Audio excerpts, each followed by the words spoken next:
চলো সবাই মিলে ঘুরে আসি গঙ্গাসাগর। আজকে আমার গঙ্গাসাগরে তৃতীয় দিন।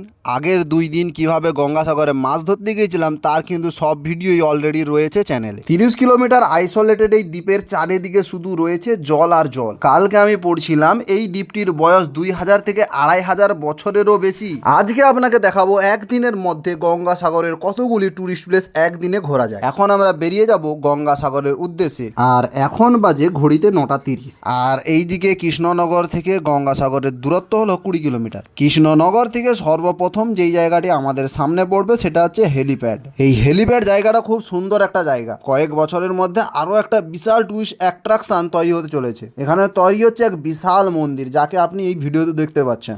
বাইরে থেকে আসা হেলিকপ্টারগুলি এই হেলিপ্যাডেই নামানো হয়, যেখান থেকেই এর নামটা এসেছে আর কি, হেলিপ্যাড। এই যে মন্দিরটা তৈরি হচ্ছে ভাই সাহেব, মনে হচ্ছে যেন বিশাল বড় একটা রাজপ্রাসাদ। তো কিছু বছরের মধ্যে এখানে বিশাল ভক্তের তো ভিড় হতেই চলেছে। এখান থেকে কথা না বাড়িয়ে আগিয়ে চলবো আগের দিকে।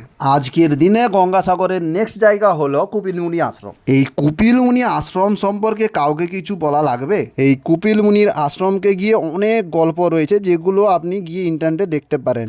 আমি আর এই ভিডিওটিকে এখানে আর দীর্ঘায়িত করলাম না। এই যে জায়গাটিকে দেখছেন, বহু মানুষ ভুল করতে পারে মন্দির ভেবে। এটি মন্দির নয়, অ্যাকচুয়াল এটা একটা মার্কেট। এর ভিতরে ছোট ছোট অনেকগুলি দোকান রয়েছে। এইটি হচ্ছে গঙ্গাসাগরের কুপিলমুনি আশ্রমের মেন মন্দির। এখানেই পুজো দেওয়ার জন্যই ভারতবর্ষের হিন্দু সম্প্রদায়ের সবচেয়ে বড় গ্যাদারিং দেখা যায়। এই যে জায়গাটি দেখছেন, এটি হচ্ছে মন্দিরের ভেতরের অংশ। এর পাশেই একটি পুকুর রয়েছে। এই পুকুরের গুরুত্ব হিন্দু ধর্মাবলম্বীদের জন্য অনেক, কিন্তু কেন তা আমার জানা নেই। কারো জানা থাকলে কমেন্টে জানাবে। একটা বিষয় আমি শিওর নয়, এখানে আর একটি জায়গা রয়েছে যা একদম নদীর পাড়ে কাঠের তৈরি। এই যে সুন্দর ঘরটি নাকি মমতা ব্যানার্জির ঘর। যখন তিনি গঙ্গাসাগরে ভ্রমণে বা কোনো কাজে আসেন, তখন এই ঘরটি হয় তিনার থাকবার জায়গা। তারপরে গঙ্গাসাগরের সুন্দর সমুদ্র সৈকতও রয়েছে, যেখানে গিয়ে আপনি ঢেউয়ের সঙ্গে এনজয় করতে পারেন। এবার আমরা চলবো গঙ্গাসাগরের নেক্সট ডেস্টিনেশনের দিকে। গঙ্গাসাগরের শ্মশানঘাট এবং গঙ্গাসাগরের সমুদ্র সৈকতের কাছে আপনি যখন কচুবেড়িয়া থেকে এই দিকে আসবেন, সেই ক্ষেত্রে আপনি দেখতে পারবেন গঙ্গাসাগরে ঢুকবার আগে একটি মেন গেট। এই মেন গেটের ডান দিকে রয়েছে কুপিলমুনি আশ্রম, হেলিপ্যাড এবং মমতা ব্যানার্জির ঘর। এবং বাম দিক বরাবর গেলেই দেখতে পাবেন গঙ্গাসাগরের শ্মশানঘাট এবং গঙ্গাসাগরের সমুদ্র সৈকত। গঙ্গাসাগরে দেখছিলাম সমুদ্রের কিনারে প্রায় 200 লোক মতো হবে। হিন্দু ধর্ম অনুসারে যদি গঙ্গাসাগর কেউ স্নান করে তাহলে নাকি পাপ মোচন হয়ে যায়, আর সেই পাপ মোচনের কাজেই প্রায় 200 লোক লেগে রয়েছে। এই যে মানুষের ভিড় বেশি জায়গা জুড়ে নয়, অল্প একটা জায়গা জুড়েই কিন্তু মেন ভিড়টা রয়েছে। ভিড় যেখানে শেষ, তার বাম দিকে একটি রাস্তা চলে গিয়েছে, দুই দিকে শাঁকাপলার দোকান। একটু আগালেই দেখতে পাবেন গঙ্গাসাগরের শ্মশানঘাট। বলা হয় গঙ্গাসাগরের শ্মশানে যদি কাউকে জ্বালানো হয় তাহলে নাকি সে মুক্তি পেয়ে যায়। এই বিশ্বাসের কারণে বহু হিন্দু ধর্মী মানুষেরা দূর দিগান্ত থেকে আত্মীয় পরিবারের সদস্যদের মরাদেহ নিয়ে আসে এইখানে শ্মশানঘাটে জ্বালানোর জন্য। এখন আমি দাঁড়িয়ে রয়েছি সেই শ্মশানঘাটের উপরে। শ্মশানঘাটের কাছে বাইক রেখে এবার আমি এগিয়ে চলেছি সমুদ্রের দিকে। জামা প্যান্ট না নিয়ে আসার কারণে গঙ্গাসাগরে আর ডুবকি দিতে পারলাম না। গঙ্গাসাগরে প্রায় আধা ঘন্টা কাটালাম। এইদিকে প্রায় 1:30 বাজতে যায়, অর্থাৎ দুপুরে খাবার সময়।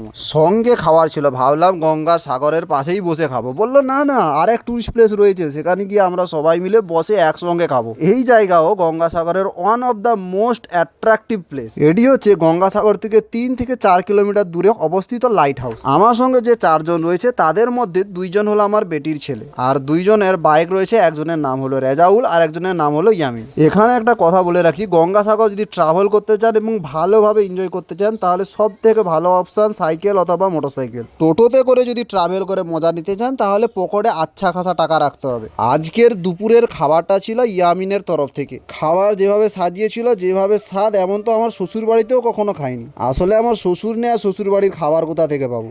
আগের জায়গাগুলো যদি ধর্মপ্রেমীদের জন্য হয়, এই জায়গা হলো ট্রাভেল প্রেমীদের জন্য। এইভাবে সমুদ্রের পাশে বসে ভাত মাংস কবে যে খেয়েছি মনেও নেই।